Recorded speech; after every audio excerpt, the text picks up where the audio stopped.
Who are the sleeping giants? Africa herself is the first sleeping giant. But Africa is not just the land. Africa is the people. And when you talk about that, usually the sleeping giant would not know how much of a giant he or she is if you are asleep. And it's first an identity crisis. If you wanted to go by regions, you'll be talking about the SADC you just talked about. You'll be talking about the West African region, and you will be talking about the North African region to an extent. But the one that most people ignore more often than not is the Central African region. The East African region seems to be waking up. All the others are also waking up.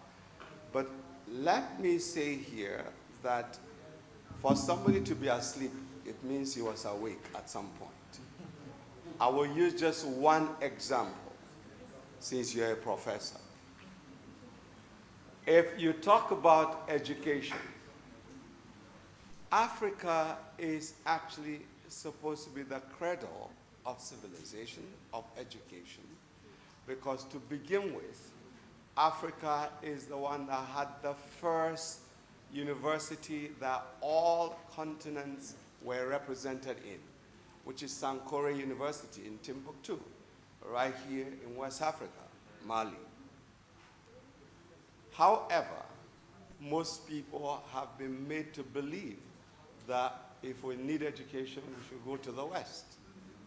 Whereas, even as far back as 1100, Africa had a university that had 25,000 students. And as at that time, London had only a population of 15,000. So the university alone had, 10,000 more students. Then come to the longest standing educational institution right now that you can talk about. You are talking about the one in Fes, Morocco, Al-Karawi. It's not Oxford, it's not Bologna, but because we are not aware that we have that, we are asleep, because when you are asleep, you don't realize that this is who you are, this is what you have, but your eyes are closed. Can I end on this so that I don't take all the time? You must be asleep to be going for what you already have in your house elsewhere, not only in terms of education. We said this year is the year of fruits and vegetables. Is that not what we say? Now, in terms of fruits, Nigeria alone, because if you're talking of the biggest market, since I want to now zero in, Nigeria alone ends up importing enough orange juice that could have employed 8 million people, youth. Now, if you want to talk about other areas like mangoes, Nigeria, as at 2007, happened to have been the 8th nation in mango production. Is dropped as at 2019 to the 10th. Egypt, that used to be the 10th, is now number 8. And India has done very well. It has 50% of mango production. And you do know one of our friends in South Africa that happened to have been the Director General for Forestry, Fisheries, and Agriculture. And they asked Ghana, for example, to produce enough mangoes to be able to feed the BRICS, Brazil, Russia, India, China, and then South Africa itself. Unfortunately, I am ashamed to say that we have not even produced one fruit yet to give, because when you are asleep, you do not know what you have. There there is much, much more that we could talk about, because in terms of what you've heard all the speakers say today, there is so much in terms of the arable uncultivated land for the world. As at 2018, it had risen from 60% to 65% for the whole world, because that's, uncultivated. And we keep going, as at, was it last year, we had food import deficit of $18.5 billion. It's unforgivable. Mr. Ture, as a young upcoming leader, when you hear these statements about the deficits and what's gone wrong on this continent, how does that sit with you? Yes, thank you very much for that brilliant question. I think I am the average age divided by 2 in this panel. But that's the same thing with the numbers. Africa as a continent, we are made to believe that we have to stick with the financial institutions and financial dealings which are already set by a world without consulting Africa.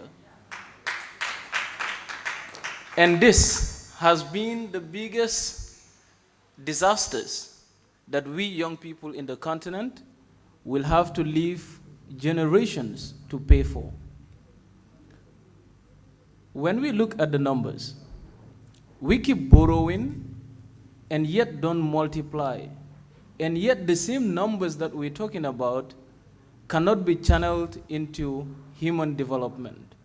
And that is the threat, that is the fear, and that is the anger and frustration that every African youth today is facing. So we need to have a paradigm shift in the way we deal with the rest of the world, first by looking at partnership. But then a key important element will be, how do we capitalize on wealth generation within our own environment without destroying it for future generations, but at the same time have an independent Africa that is fit to produce and distribute for itself evenly. But whenever it comes to the numbers, I am telling you that not just myself, but the 450 plus million youths of the continent are all living in fear of a debt we have to live and pay for, and it has not done anything meaningful to our life and for generations of Africans to come. Thank you for that. Let me follow up to that with the question, what are you doing as a young leader to change that dynamic? So the blame game is one side of the story, but really what do you feel as young leaders you could do to change that dynamic? Yeah, thank you so much. I think the first important aspect that we need to invest in as young people, and this is what I've been doing for the past 2 years, is to invest in the mindset. It is not all the time the skill set. We have young people that are dynamic and have skills and can change the paradigm. But how do we change in our thoughts and look inward in the continent to make sure that Africa is able to produce for its own? By December around 2019, I was offered a scholarship to go and study abroad. And this is for the young people. I toned this down and said I wanted to remain in Africa, to study in an African university, to study in an African country, to better equip me to build on those bases and understand Africa more, integrate and interact with the young people out here so that we can shape the future that we want. From that day till now, I've engaged thousands of young Africans on dialogues, intergenerational dialogues, to provide a blueprint that we as young people can rely on for the sustainability of our continent. That's awesome to hear young people who are beginning to think differently, because I think that mind shift is part of what's important for us. I did confirm your name, Mr. Bediako.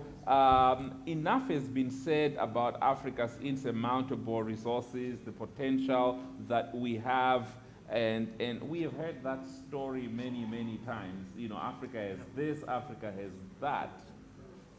What is standing in our way? What is really blocking the way forward? Thank you very much. Thank you very much for this question. First of all, let me thank the African Private Sector Summit for giving us this opportunity for the youth of Africa to be able to voice out and share our opinions as well as our decisions with the elders of Africa. Now back to your question. What is standing in the way of Africans?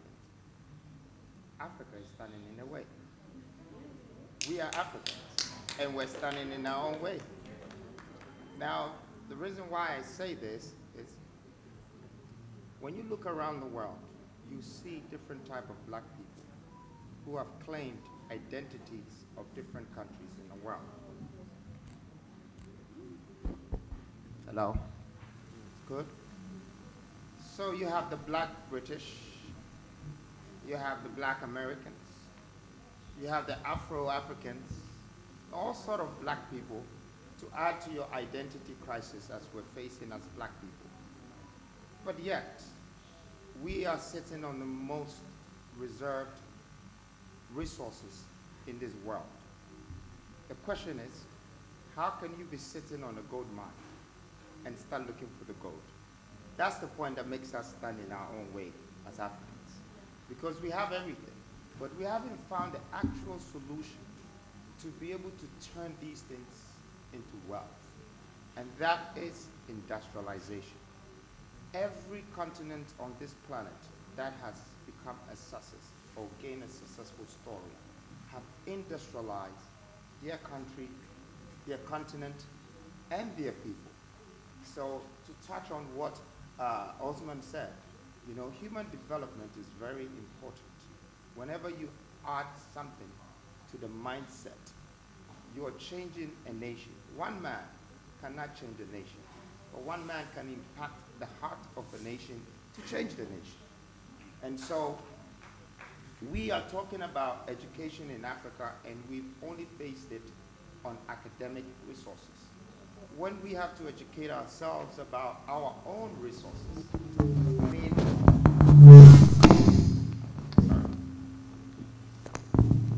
I'm going to give you one example.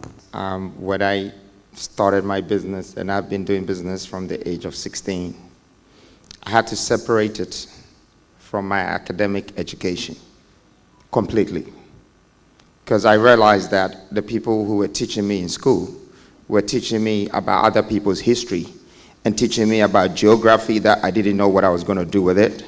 They were teaching me science and other stuff, but I was not ready to be a doctor. And all of these things were just kind of scattering all in my head. So I concentrated on my business separately. Now, over the years, I realized one thing, that the same thing that I had to change my mind on is the same thing that is affecting the youth who are coming up. The education that they are having is diverting them to a different place. So everybody in Africa doesn't have the hope to become a successful person because they have been convinced to have an education that will give them a good job one day. What if we started educating our kids to become a businessman or an entrepreneur right from the get-go? Now, this is what I call education. If we give this opportunity to the youth of Africa today, which is 60% of the population of Africa, we would have the strongest arm, the strongest labor, the strongest entrepreneurs, the strongest industrialists to be able to industrialize our own resources and create the wealth that we need, so we don't go back out there to beg the World Bank and the IMFs and to beg them for money so we can build our roads. The money is right here. The resources are right here. The human capacity is right here. And Africa, if you don't mind getting out of the way for this youth to build a new Africa, please, we're here to do it. Thank you.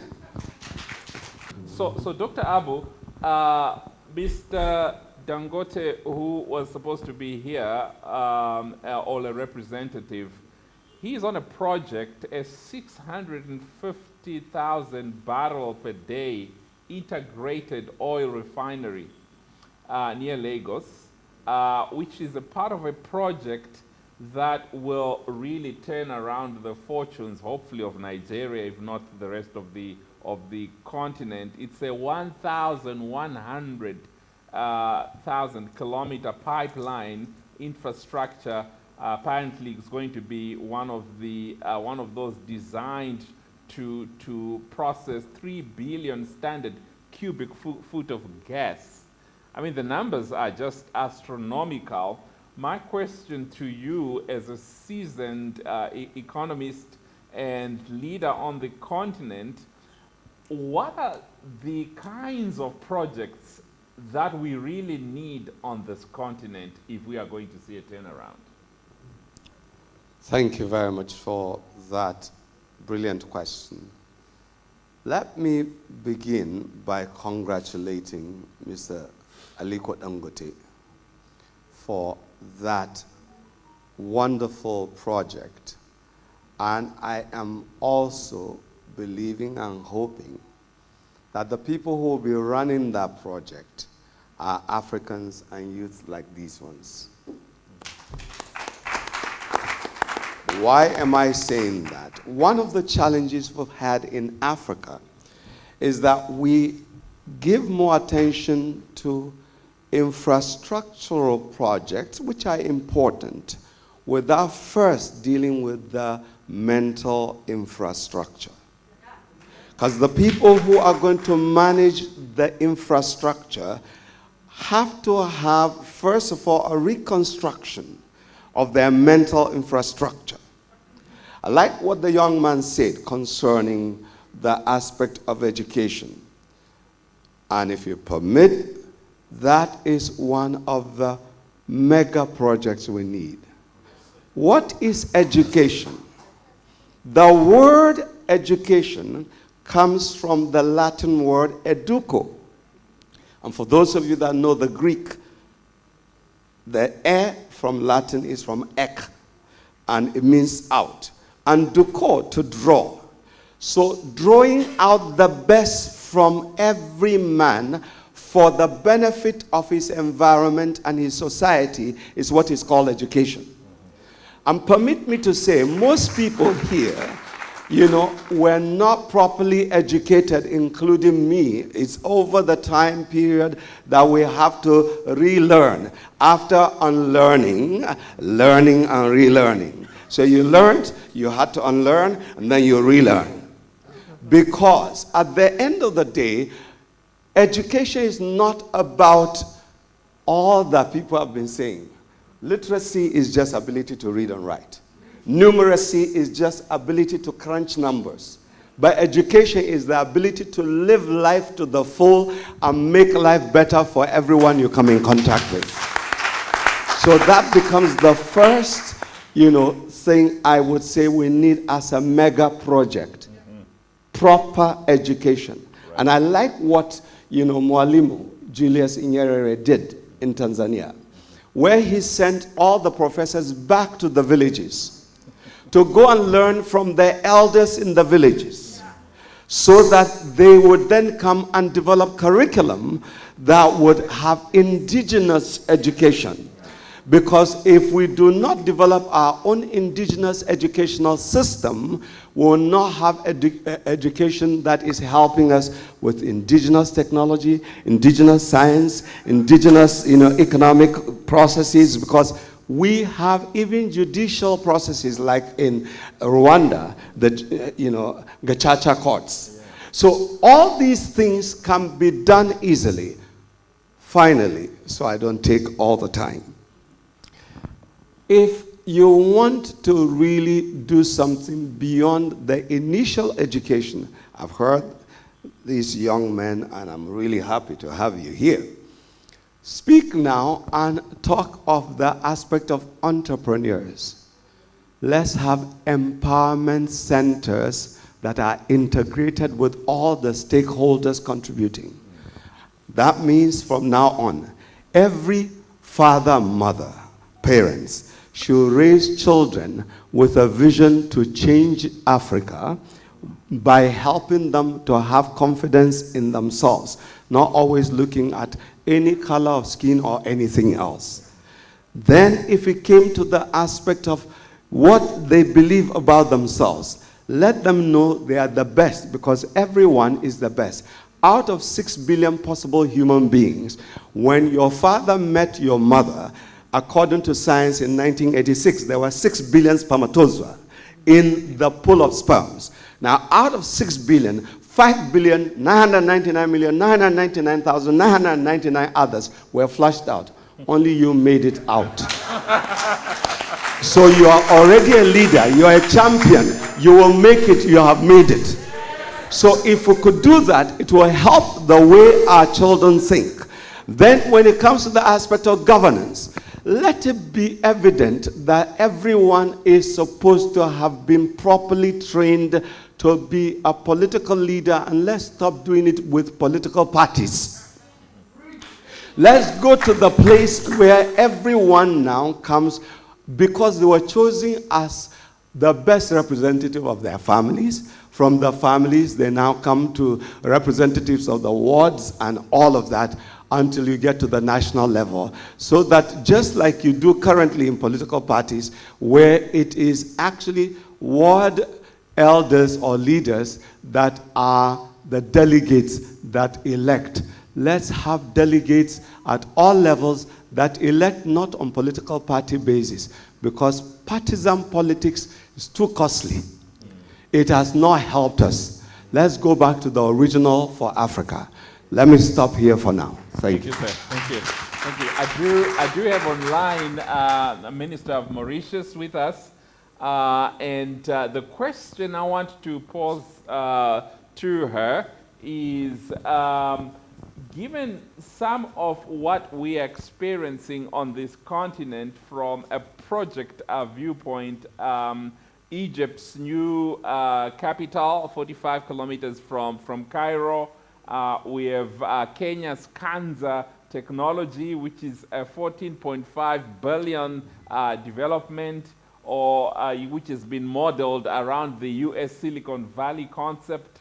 You have the Motorfontein city that's dubbed to become one of the biggest, greatest business ventures in South Africa. It's an 8 billion venture project. And all of these developments, again, what you find is that they're all foreign funded. How do we stop that trend?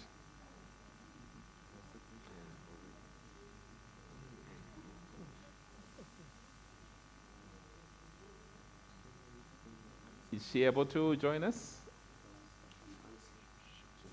Is she on?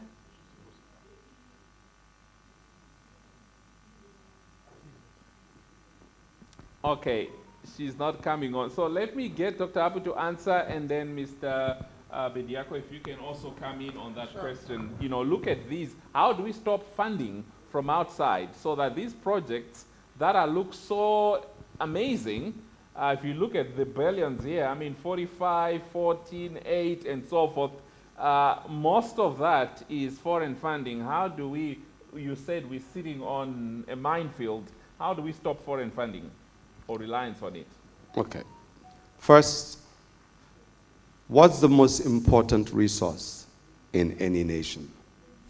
The human resource, the people. We said Africa has 1.3 billion people. How did Ethiopia build her dam? From Ethiopians, no foreign funding.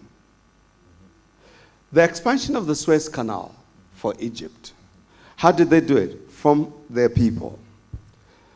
Let me give me any nation you want us to use as an example, just any.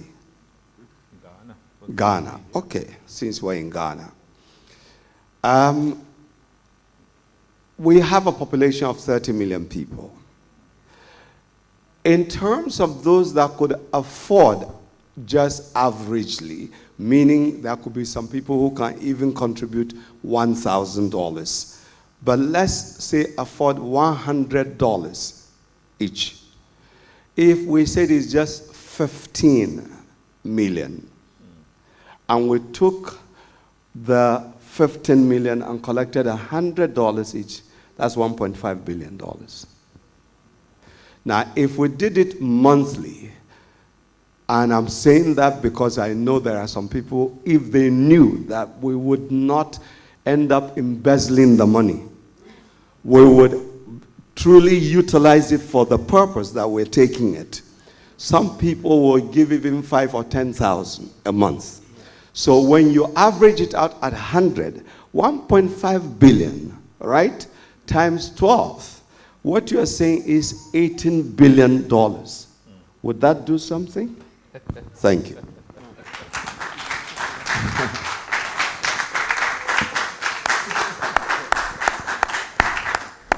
Thank you.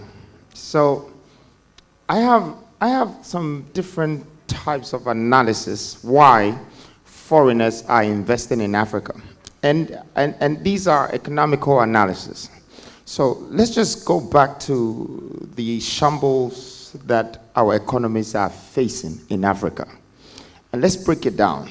We have 92% of exportation in everything we use in Africa. 92% of it, it's being imported, okay? Sorry, thank you for correcting me. Now, this importation, I would like to break it down how it's done, why our governments are crying. So, somebody works so hard, gather the money, and flies to China. When he gets there, he pays for his hotel. He pays for his transportation. Then he invests the money in a manufacturer that is in China, so he can get some goods to bring it to Africa and sell. When he brings the goods back to Africa, the government of Africa charges him with a tax and a duty of 50% of the value of what he has just gone to invest to bring it into the country. This trader, this businessman is half angry already because he's paid for it and he's come to pay another 50% of the value just to get it into the country. So guess what he does? He sells it times 5 or times 10 the price he bought it for. Then when he collects all this money again, he puts it together, change it into foreign currency, off he goes again. So these people in the Western world are sitting there, and Africans are bringing bundles of money. Bundles of money. So if these Westerners were monkeys in the jungle who are looking for bananas, they would simply know that the bananas are in Africa, so let's go there. The reason why everybody brings their investment into Africa. And when they come, who do they go to? They don't go to the person that gathered the money to come and buy the product from the manufacturer.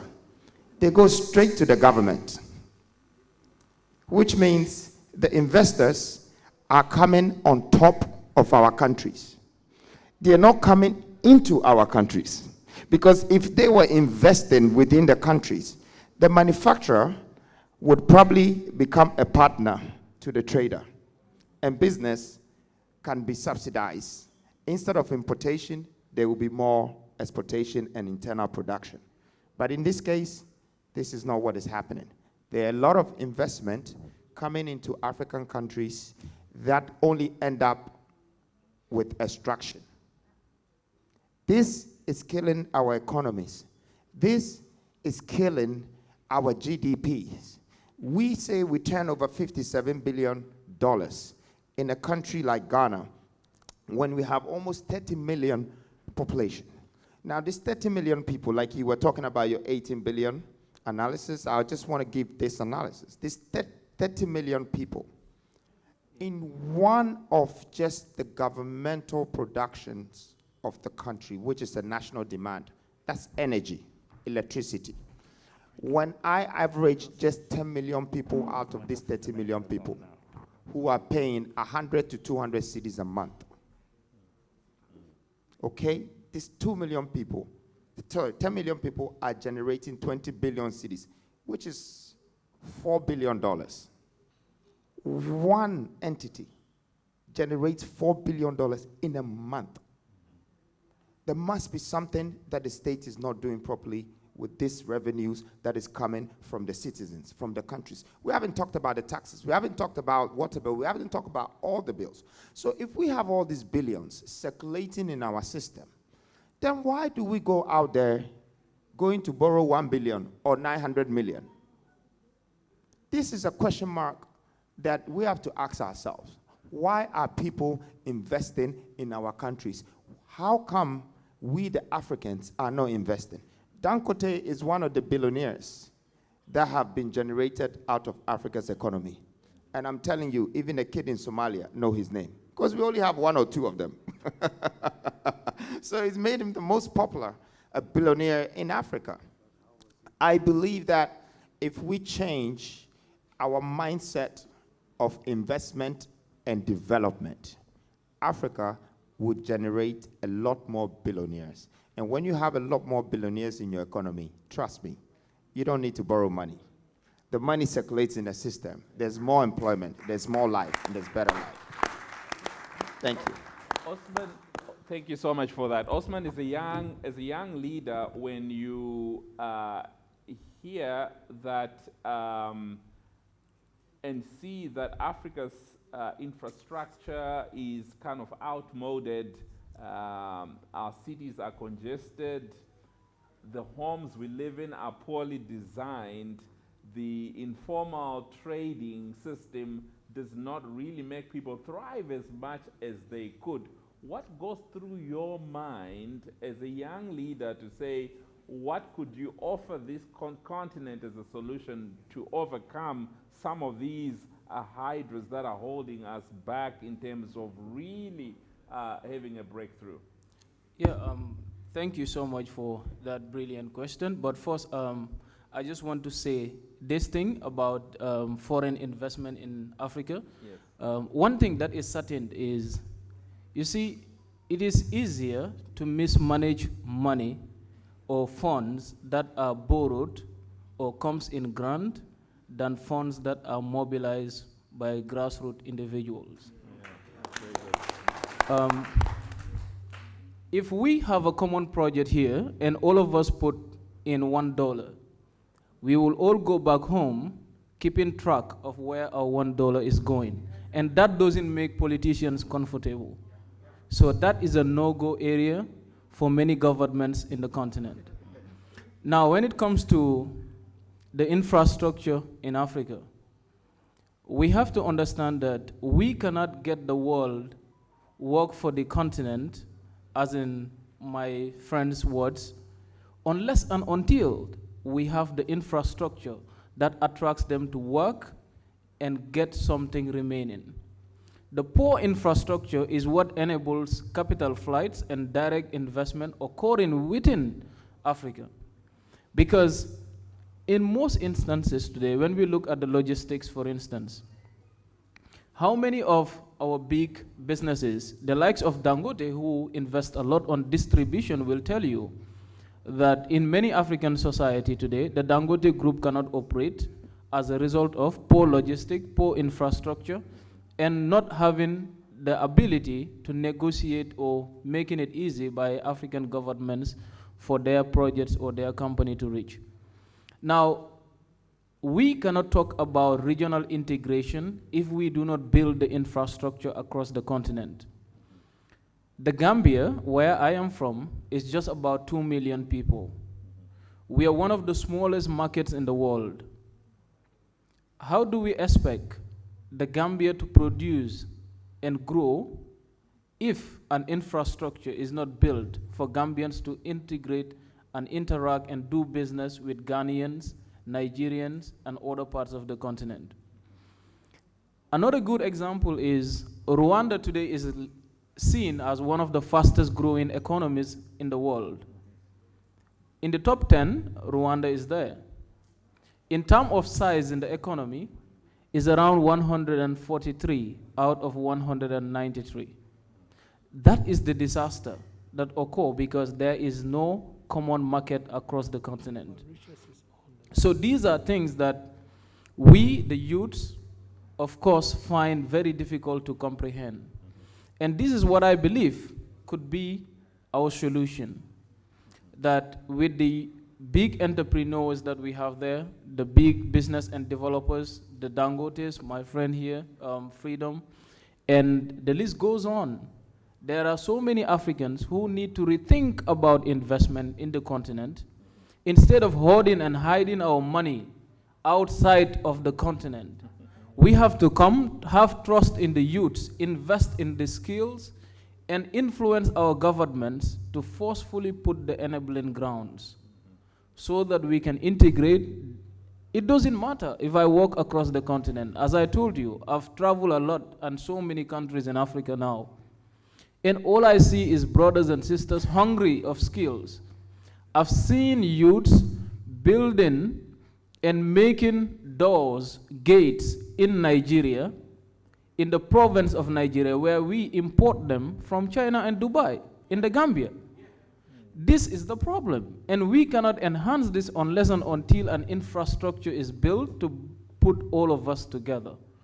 And that is what we need to invest in now as a continent. Oh, that's awesome. Thank you for that. Now, you brought the Rwanda story, but I want to ask the minister, if she's still online, to say, like Rwanda is always highlighted as an example or sterling example of success in Africa, and why is it just, it's one country out of many that are not there? These days it's copy and paste, right? That's how we do most things. So why is it that we have far too in between success stories when we could really find a system maybe that works and replicate it across the board? Why is this Rwandan success story so isolated? Why don't we have many examples of success stories on the continent? Thank you very much. I think the challenge we have is that most of the time we are thinking in terms of, like you said, copying and pasting. As against what is, if you permit me to call it, the redemptive gift, redemptive contribution. And when I say redemptive, something that would take people out of their bondage. So the continent of Africa, every nation has something unique that is supposed to be contributed to the rest. Meaning, if, for example, what you just gave, the example of, Rwanda, we have seen something that became their own contribution to the rest of the continent. We take that and multiply. But we don't stop there. We look for what is also unique to Ghana. And all of Africa comes together to help Ghana to multiply it, and we go and use it. But if you permit me, let me latch that onto what you had asked earlier concerning Dangote. Right. Why are we not having so many Dangotes? Because somebody like, Additional, Akiumi Additional, for those of you from Nigeria, happened to have believed in Dangote as the Minister of Agriculture that time. Now he is the President of the African Development Bank. And he said, now that you've come to see me in my office, I challenge you to do something in Nigeria that would challenge everything else around the world, and we will support you. And with the support of the president then, Obasanjo, they ended up being able to raise at Dangote, because without the necessary support, political will, political support, because let me ask the question, how come in Ghana, for example, the export-free zone, you have 10 years tax holiday, true or false? And after the 10 years, you are not allowed to tax them more than 15%. Chamber of Commerce, is that what they give you? No. So how are you going to, are we talking about magic? No kingdom is run by miracles. Every kingdom is run on systems. Yeah. So structures must be run with systems that operate the structures. Yeah. And there must be understanding of the laws that govern the operations of the systems. And there must be principles that everybody is guided by that now undergird the laws that now run the systems that operate the structures. Yeah. Until we get to that clear understanding and have, open face kind of interaction where we say, like the young man was talking about, governments, okay, just like I said concerning the 18 billion, if you're going to do anything, let's do it for the benefit of everybody. That will be more than enough anyway. It's just that there is a poverty mentality. Poverty mentality is not lack of money in your pocket. And I want to end with that. If I gave this bottle of water to you and to another person, and you have a rich man's mentality, and I said, please give it to somebody who needs it now. You will give it because you know you will always get another. Yeah. But if you have a poverty mentality, you say, I don't know where the next one is going to come from. I'm going to hold it. And that is what has caused people to embezzle funds where they're supposed to have released for the common good, because there will be more than enough for everyone in the common pot. So, in summary, the way we'll be able to have many more Rwandas is leadership. Leadership that has vision.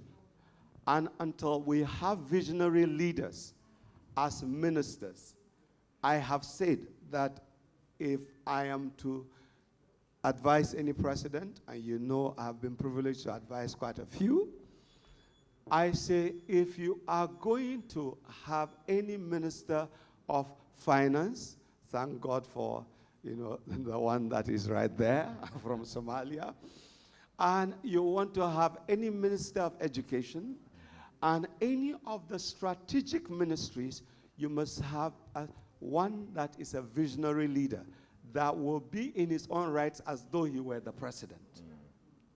If you don't do that, forget it. We're not going anywhere. Thank you. Okay. Well, thank you for those sentiments. Let me come to this story, Mr. Bediako. Does democracy work in Africa?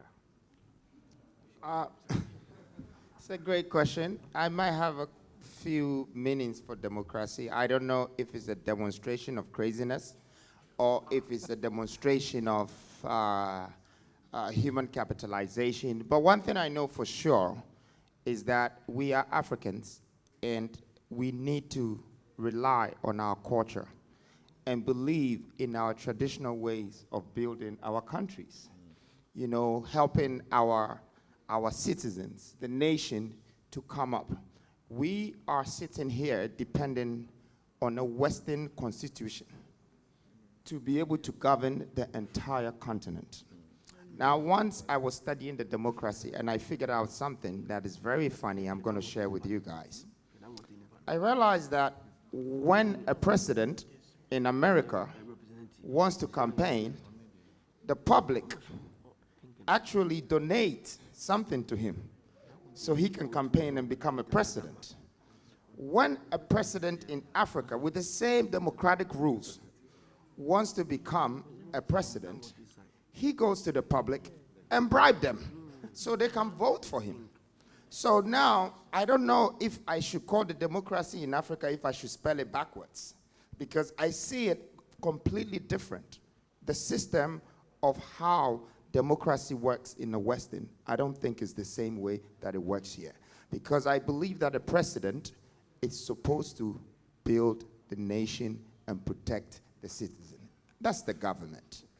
He should not protect the chair that he's sitting on. this system is designed in such a way that our leaders come to power and they protect the chair they're sitting on and count the years that they have to be sitting on that chair. What kind of king has his own time to jump out of his reign? And then all his duty in time of his reign is to protect the chair he's sitting on.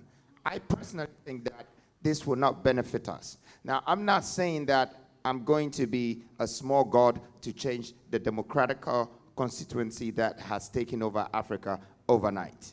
But one thing that I will advise Africans and the leaders of Africa is that let's start to change the narrative of our political ambition. Let's change the narrative to suit our nation. Let's do something for the world, for the Westerners to also see that we are self-made, industrialized leaders.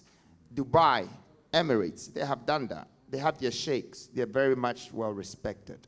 Okay, when you go to Asia, I mean, the current president of China, for me, is a complete dictator. Okay? And he works for China. And he's helping the economy. He's actually sustaining their people. You know, we need to go back to the leaders of Africa like Kwame Nkrumah, like the Patrice Lumumba. Like, you know, you're talking of Haile Selassie. People that had something in them for their people. They lived for their people. They lived for their country. They believe that them being a leader is only because they've been chosen and appointed to lead a nation. Not the sort of leadership that you're being supported by some Western entity giving you 50 million or 100 million to become a president, and after that, you need to give them you do some favors back for them, and so you give your whole state resources to these people, and they come and extract it. This is what we call democracy in Africa, and when I look at it from this angle, I see it as a demonstration of craziness. We, the youth, want to change. We want to change, a change that will impact the life of the youth who are coming and generations after generations. For the sake of our children's children, we want a better life for them, and we want to protect our resources and manufacture them, industrialize them. Right. Thank you.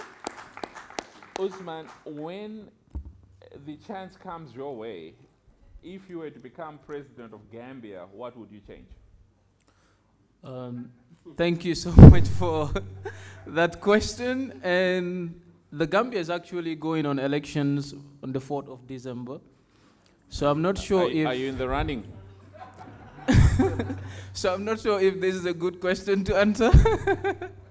Yeah, but thank you so much. And it will be basically to invest in the education. And if I can change the way we think about leadership, of course, that will be my entry point. And I would like this to be an agenda before all those things come into being.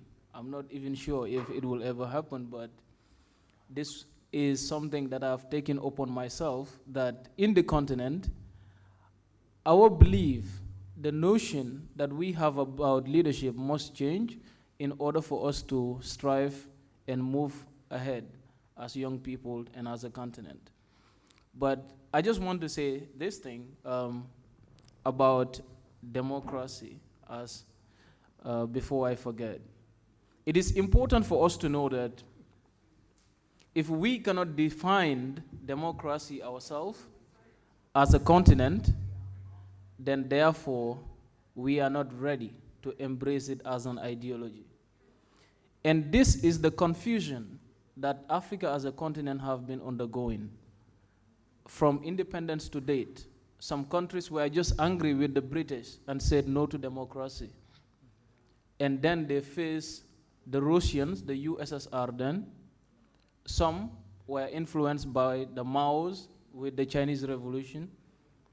And all these ideologies seems not to be able to fix the problem for Africa.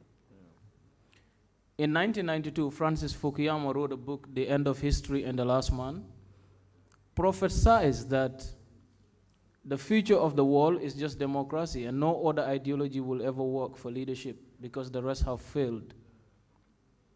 The important thing, and why I am bringing this is, we have for so long been trapped in these ideologies that one has to be democratic, or one has to be communist, or one has to be socialist. But the fact is, none of this is built with the reality of the African continent. Oh, yeah. And Nkrumah did the best by rethinking about socialism in an African perspective. His colleagues Nyerere in Tanzania did the same thing. African socialism, how will the Ujamaa, for instance, in Tanzania works? So, in terms of leadership and politics, we must understand that, are we embracing democracy because we just want to make noise? Or are we embracing it because we want practical shift in the continent for the better good of generations to come?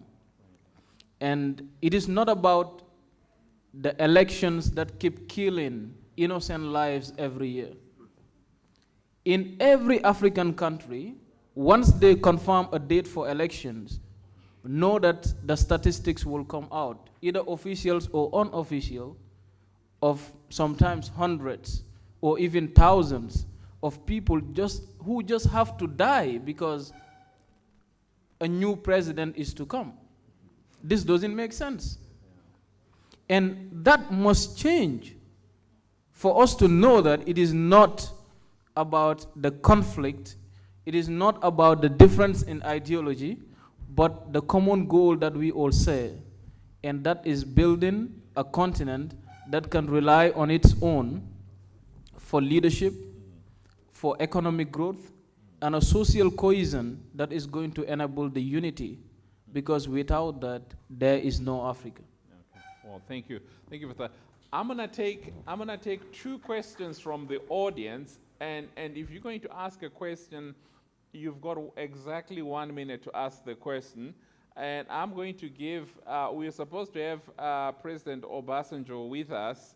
I had a good question for him, but because he's not here, I'm gonna give that question to Dr. Abu to think about as I take 2 questions from the audience. And the question is, what role should former heads of state actively play in the continuing development of Africa so that they just don't go into retirement and come to conferences like this? That's a question I was going to ask him. So let me ask you to think about that question, and then I'll take 2 questions from the audience, one from a male and the other from, so I saw your hand, ma'am, and then I see your hand, sir. So those are the 2 questions I will take. And if we can hand them the mic to ask the questions, please. I'll start with the lady. Okay, go ahead. You've got a minute. Good afternoon, everybody.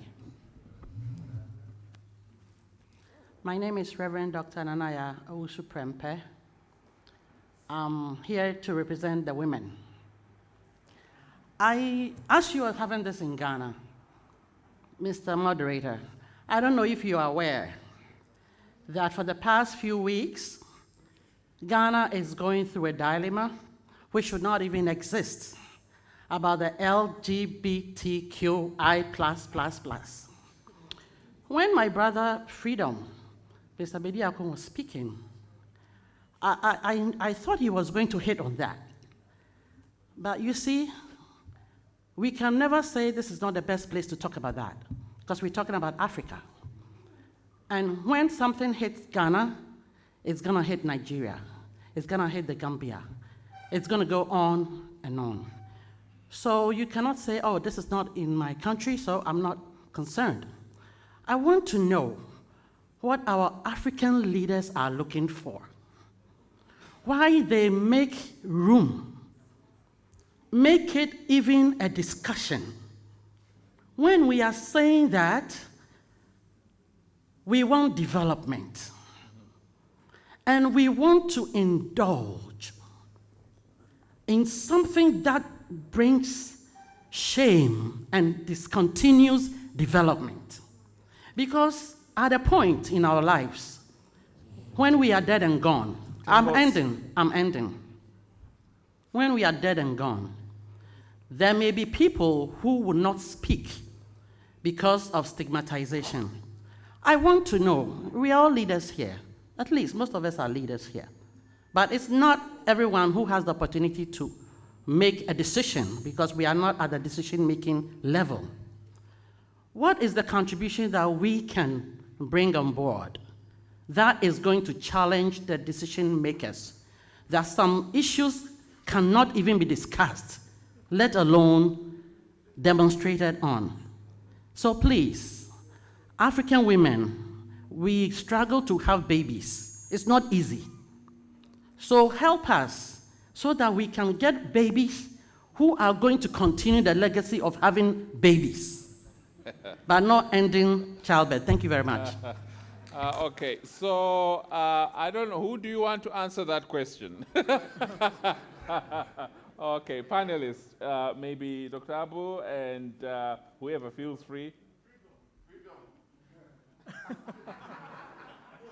Wow. Well, I mean, I heard my name, freedom. I believe that freedom is more powerful than money. It's more powerful than the things that we chase in life. But sometimes I ask myself a question, what is life? This is a question that has 6 answers. And if you find the 6 answers, you have another 6 and another 6 and another 6. It never ends. So you don't really understand what life is. It's the definition of insanity. Now, talking about what our dear sister or mother just spoke about, yes, I understand the pain of a woman. 9 months is not an easy time to carry a child in your stomach and deliver them. And that child is supposed to honor their parents. However, this world has become a trick to us. We couldn't make the best out of the world. The world has turned around and made the best out of us. Our children have become valueless. Some of them have become hopeless. Some of them are becoming useless. Everything is becoming so less that myself, I'm becoming speechless about what I want to tell you. You know, that I don't truly know what LBGTTC, whatever it is. I don't know. I never found out about it. And I also don't agree with everything that one would say about this entity. But neither do I want to be the one that judges this entity. Because I've realized that there's so many entities in this country that from nowhere, that they rise up from nowhere. And they are causing something in our societies. We have to fight it. One thing that I would say about this is that we have to remember that we were born into problems. The people that become the best in this world are the people that find solutions to problems. It's not the people that complain about the problems. So whatever solutions that we are finding as Africans to be able to change this scenario and this situation would not just come from freedom. If it was just left with freedom, then everybody is free to do what they want to do. That's what I'm probably preaching. But there is a way that we have to start raising our children and educating our children for us to be able to stay away from some of these things that is deteriorating our people, if that's how we see it. And this is something that is already been westernized. All these gays and lesbians and all of this, it's become a lifestyle that some presidents have accepted it in their countries already. In fact, some ministers have been caught with family and still being gays. But I'm in this world not to judge people. I'm in this world to make sure there is justification and equality in living in human rights. And I pray that every one of the citizens or the people of Africa rather find a way to become successful so they can add value to society more so than taking value from society. Because for me, what I've been seeing so far is that Africans have been stripped of every single value, and that's what is bringing corruption. So my advice is we should not depend on our nationalities. We should depend on our mentality, and it should be one. Thank you. I know this is a huge issue, so maybe if there's time to discuss it, deliberate it separately, we could, in the program. But let me go to the question on the, and then we're gonna stop. Yeah. Please, I would have loved Dr. Abu's response. My father, Dr. Abu. I would have loved his response, if you don't mind. Thank you. All right. Actually, my response is very simple. I have had these similar kinds of situations where at some point, a former president of the US and one of the well-known people in CNN were supposed to be debating this question about same-sex marriage. And I said, honestly, if you want to hear from me, I don't believe even the proponents believe in same-sex marriage. Because if two males are to marry, one has to become a woman before they get married. If two females are going to get married, one has to become the man in the relationship before they get married. There is the whole concept of design that is the one that defines the purpose. If the designer of man and woman said that's the way he wants them to operate for reproduction, then we better try and look at it from that perspective. We're not going to force people, but when you have laws in any nation, those laws are supposed to be adhered to. And up till today, 36 African nations do not accept that LGBTQIA++. So that is one thing that we need to look at. And we should remember that actually, just like, Kenyatta said to his brother, half-brother, Obama, you probably have already developed to a place where now your problem is LGBTQIA, whatever. We are trying to develop. So when it becomes important for us to put on the table for discussion, we'll discuss that. For now, let's face the things that are most important to us. So if you want to hear from me, that's what I would say. And that, as long as it remains law. By the way, the Nigeria you mentioned, Nigeria has a legislation against it. Uganda has a legislation against it. But I'm not going to go into all the details of that. I just wanted to say, until Ghana has also realized that that's the most important priority, let's put it on the back burner, not to ignore it. We say, if we need to uphold the laws, let's uphold the law. When it becomes necessary to discuss it later, we will discuss it. Thank you. I've run out of time, so because I had already pointed out the gentleman in the front to ask this question, I'll allow him, and then we're gonna break. Sam, can I just say, I'm sorry, can I just say, just appeal for tolerance, knowing that this is not a national meeting. Let us not bring in issues that cannot be discussed dispassionately, because this is the UN-EU forum. It is continental. I understand all of this stuff, but we cannot efficiently talk about this. And my brother said it, if it's not important, why are we talking about it? If you say it's not important, let us go to another issue, please. Let us focus on CFTA because it's not important. If it is important, then let us open it and change the theme of the conference. And then it's kind of a contradiction. We say it's not important, but we've been speaking about it for the past 20 minutes. Okay. Thank you. Thank you, Mr. Adiemi. So your question? Okay. My name is Frank Dixon Mujeni. I'll be speaking later on in the week. Thank you so much. And my question is in relation to what is happening in this discussion. Because as the young men have just said, most of the ideologies, the schools of thoughts, and everything we have embraced actually has been brought to us as Africans. You have talked about learning and relearning. You have referred to Julius Nyerere in Jama and everything. And we are still not having an African school of thought in terms of development, economically, socially, and otherwise.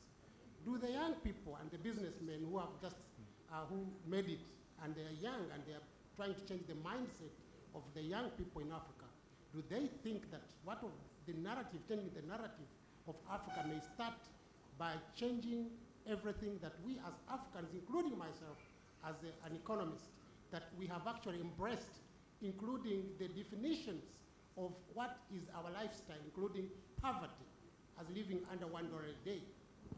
My mother died at the age of 90, but the basket of food she was eating was more than $1 a day. But she was in a poverty bracket in the African context. Do we need to have our own school of thoughts in how we develop and look at indigenous medicine, indigenous thoughts, indigenous laws, indigenous schooling, and so forth? How do we move, especially my young brother from the Gambia and others? How do you think we should go back and have our own narratives, our own schools of thoughts, or how do we define poverty? How do we define, does capitalism help us in development? Because these young people here who are making money are in the form of capitalism. But we had African socialism in Tanzania, which brought that cohesion. Do we have, as moving forward in putting CFTA on the road, will we achieve this by taking the development narratives and schools of thoughts that have been ascribed to us by others? Thank you, sir. Okay, so let me take 1 minute each, and Dr. Abu can conclude, and then we will break for lunch. Yeah, thank you so much for that brilliant question. First, I just want to say, and also recognize the Association of African Universities, of course, and this is where we look into the intellectual contribution towards realizing the Africa that we want. In early 2000, China and Africa organized what was called the China-Africa Think Tank Forum. The purpose of this was because China had closed for many years and was joining the World Trade Organization and had already been producing substitute good, but needed to trade with the rest of the world. This think tank is what brought Chinese scholars, African scholars, to sit down and produce data. And this data today is what informs the Chinese approach towards the continent. So it is very crucial that we conduct research, that we invest in scholarly work. Our universities must turn from just lectures to solution centers that will be giving directions to both private and public sector. And for this to be enhanced, we have to build on gaining more input on the African reality, especially when it comes to data about the continent. You're very right. Whenever we want to rely on statistics about Africa, in most cases, we end up quoting organizations that are outside of the continent, whose research might be biased as well, who says living below $1 a day means poverty in Africa. In so many African societies, of course, they do not look at wealth in monetary terms. But not having a dollar doesn't equally mean that one is not able to eat. So we have a social capital. We have a lot that we need to invest in. For instance, I wouldn't mind to get up from my house in the Gambia, walk down the streets, not having a dollar, and I will still have food to eat. Because when it is time for lunch, I can enter any house in the Gambia and eat. So this is something that we need to build upon. But to do that, we must tap our intellectual, our scholar, our academics, and other groups of individuals to invest in intellectual works, to make sure that we can change the narratives from the root. And that is changing the literature about the continent and designing something fit for purpose. Thank you.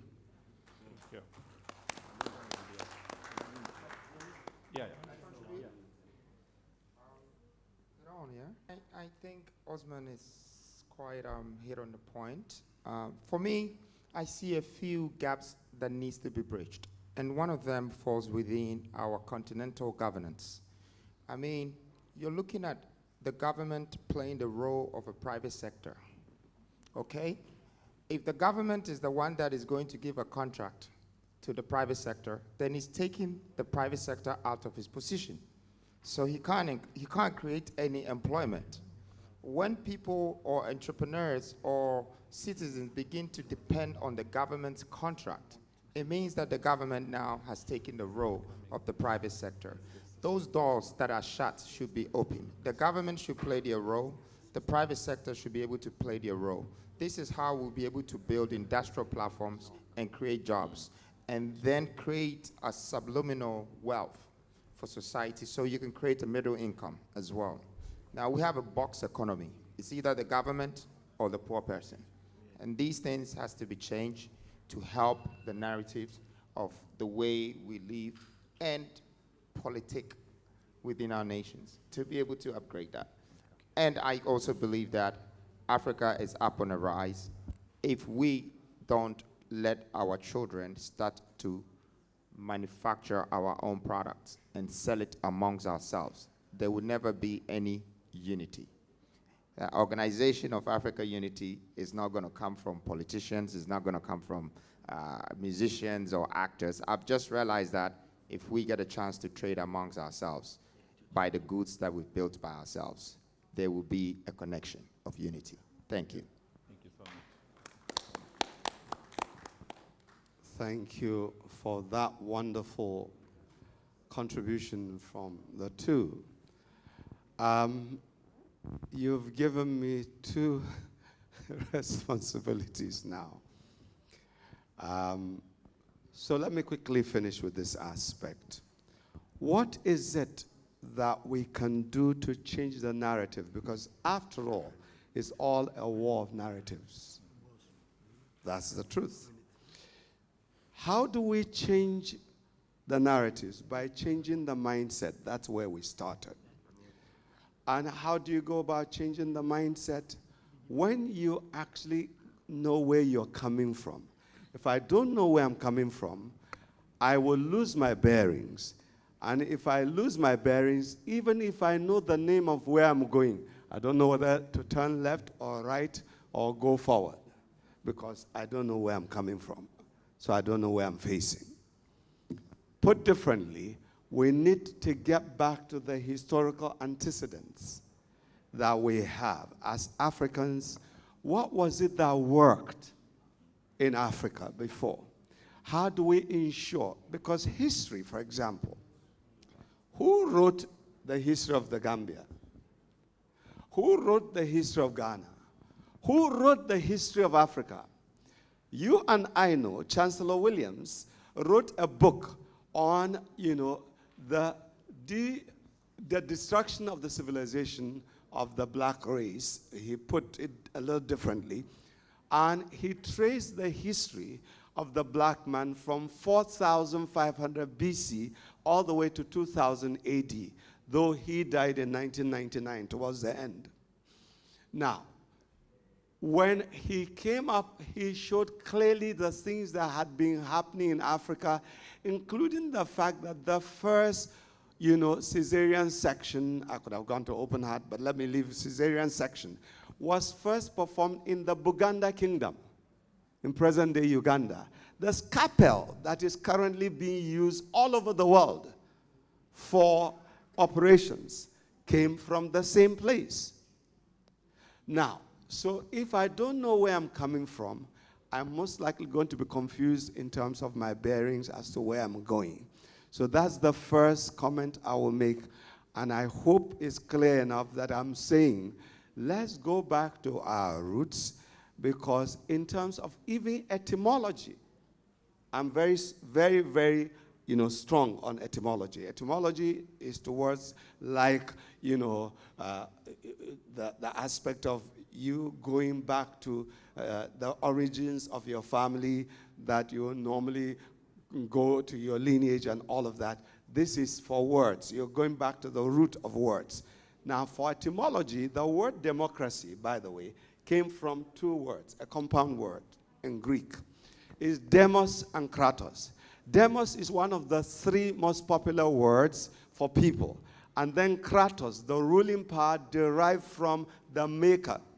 Meaning then it is what has been given in trust by the maker to you, to now entrust to your representative to ensure he is using it as somebody who will give account for the way he used it. If that were the way we looked at it, we will have the African aha. It's not, thank you, give me 5.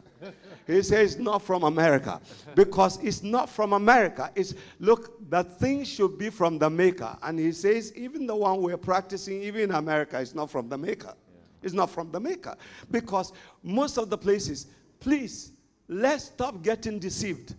America, out of all the presidents she's had, only 2 are not from the same lineage. Go and check.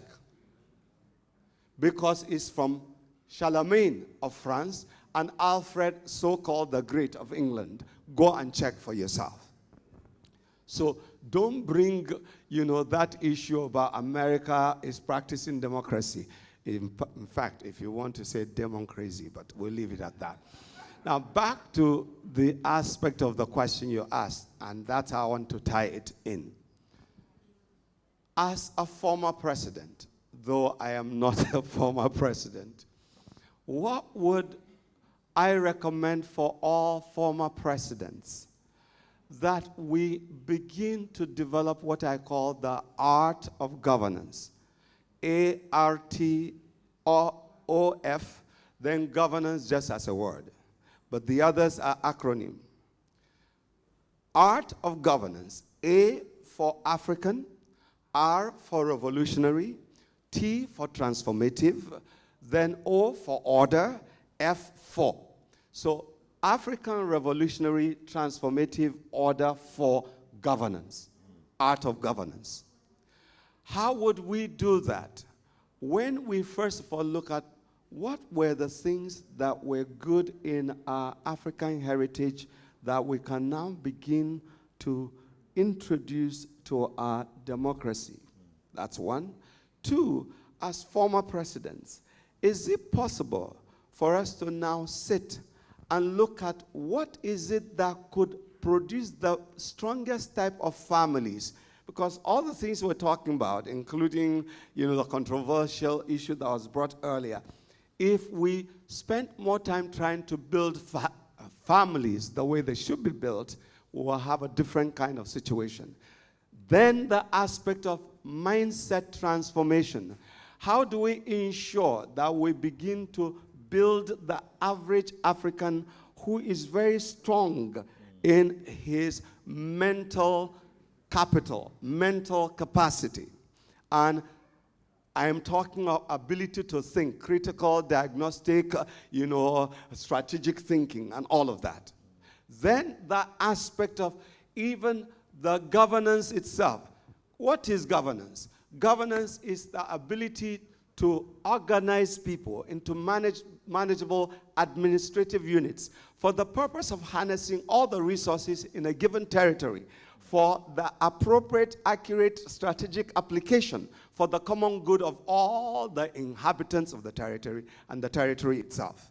Then the aspect of economy, harnessing all the resources and ensuring they are managed properly, not necessarily like our brother there said, using borrowed lenses.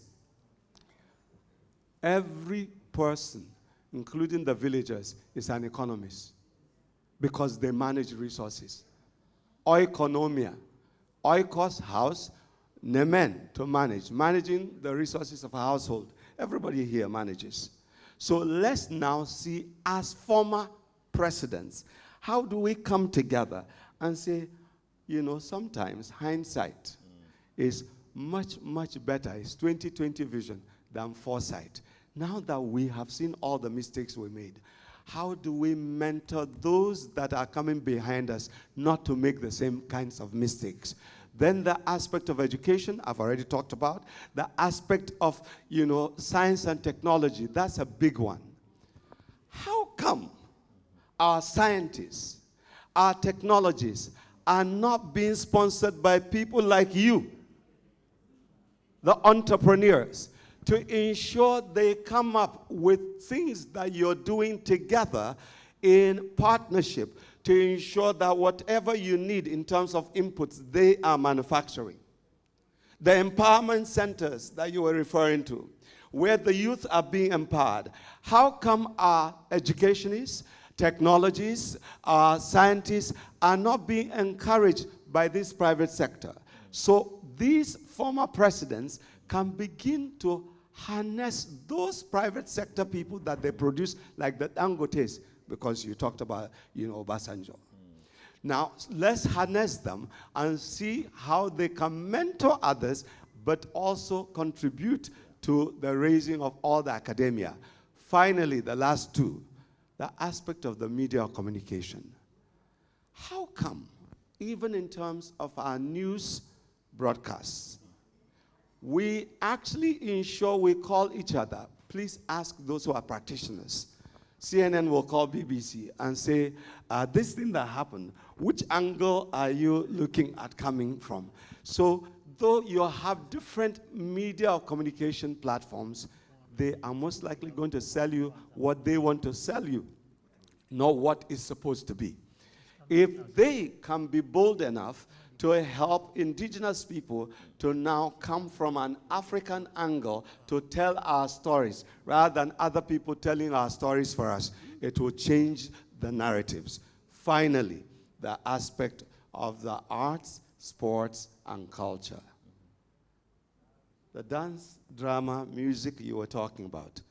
Our musicians before, every time they were actually singing, they were singing philosophical songs, trying to give direction to people, the way we ought to go, social ills being dealt with. If it came to movies, same kind of thing. If it came to the aspect that has to do with sports, it was things that will help us to think of development. And finally, the culture. Let our culture be transformative and progressive. Thank you very much. Thank you.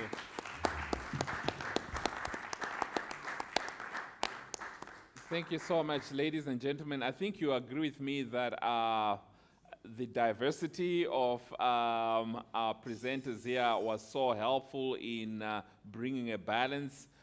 We had two ladies who were supposed to be part of the mix, who were going to join us virtually, but we're not able to come because of the technicalities. But just to say, we will definitely ensure that some of the contributions are captured as part of our records here. But I want to thank our esteemed guests for their insightful and very courageous answers to what were really tough questions in these big conversations. And I do hope that you can really take this conversation forward in terms of where to from here. What are some of the ongoing discussions that we need to have with the view to coming up with solutions? So that said, I want to maybe ask them for our records to go up, down there rather, for our picture, and then thereafter we are dismissed for lunch. After lunch, when the technical team has assured me of capacity, then we'll start with the keynote from President Chakwera, and the rest of the program will follow suit.